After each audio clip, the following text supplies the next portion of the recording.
রাষ্ট্রীয় কোষাগার থেকে ৪,০০০ কোটি টাকা ব্যয়ে মুজিব বর্ষ পালন ও শেখ মুজিবের ১০,০০০-এর বেশি মুরাল নির্মাণের অভিযোগে শেখ হাসিনা ও শেখ রেহানা সহ অন্যান্যদের বিরুদ্ধে অনুসন্ধান শুরু করেছে দুর্নীতি দমন কমিশন দুদক। ইতোমধ্যে ৭ সদস্যের কমিটি গঠন করেছে দুদক। অতি গুরুত্বপূর্ণ অভিযোগ নিয়ে দুদক চেয়ারম্যানের সাথে সাক্ষাৎ করেছেন এনসিপির দক্ষিণাঞ্চলের মুখ্য সংগঠক হাসনাত আবদুল্লাহ ও উত্তরাঞ্চলের মুখ্য সংগঠক সার্জিস আলম।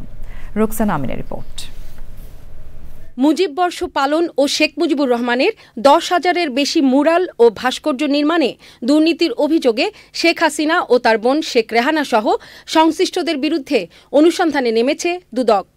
দুদকের উপপরিচালক মোহাম্মদ মনিরুল ইসলামকে প্রধান করে ৭ সদস্যের অনুসন্ধান কমিটি করেছে দুদক। অভিযোগ সংশ্লিষ্ট সংস্থাটির প্রধান কার্যালয়ে আয়োজিত ব্রিফিংয়ে অনুসন্ধানের বিস্তারিত তুলে ধরেন দুদক মহাপরিচালক।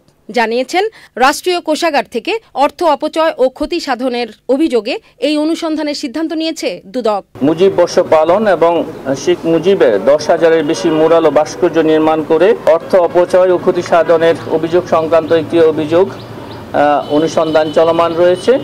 এই সংক্রান্তে গঠিত অনুসন্ধান দল অনুসন্ধান সংক্রান্তে রেকর্ডপত্র সংগ্রহ করছেন। ৭ সদস্য বিশিষ্ট একটি অনুসন্ধান দল গঠন করা হয়েছে। এদিকে দুপুর ২:৩০টায় লিখিত অভিযোগ নিয়ে দুদক চেয়ারম্যানের সাথে সাক্ষাৎ করেছেন এনসিপির দক্ষিণাঞ্চলের মুখ্য সংগঠক হাসনাত আবদুল্লাহ ও উত্তরাঞ্চলের মুখ্য সংগঠক সার্জিস আলম। কিছু অভিযোগ দিতে আসছে না, রিসিভ করছে অভিযোগ এখন অভিযোগ দিয়েছি, আমরা এটা ফলো আপ করবো, ফিডব্যাক নেব। এই দুদককে ব্যবহার করেই কিন্তু অনেককে সাম্রাজ্য তৈরি করতে সহযোগিতা করা হয়েছে, একদম কালো টাকা। আবার অনেক ভালো মানুষকে এটার মধ্যে দিয়ে বছরের পর বছর ধরে ভোগান্তিতে রাখা হয়েছে, অস্বস্তিতে রাখা হয়েছে। তো সেই জায়গা থেকে আমরা চাই দুদকের মতো ফাংশন করুক। এছাড়া প্রায় ১৭৩ কোটি টাকা জ্ঞাত আয় বহির্ভূত সম্পদ অর্জনের অভিযোগে চাঁপাইনবাবগঞ্জ ৩ আসনের সাবেক এমপি আব্দুল ওদুদ ও তার স্ত্রীর বিরুদ্ধে মামলা করেছে দুদক। রোকসানা আমিন, চ্যানেল আই, ঢাকা। বান্ডেল থাকলে প্রতি সেনমানিতে টাকা বাঁচবে। বিকাশ সেনমানি বান্ডেল কিনে জিতুন প্রতি লেনদেনে।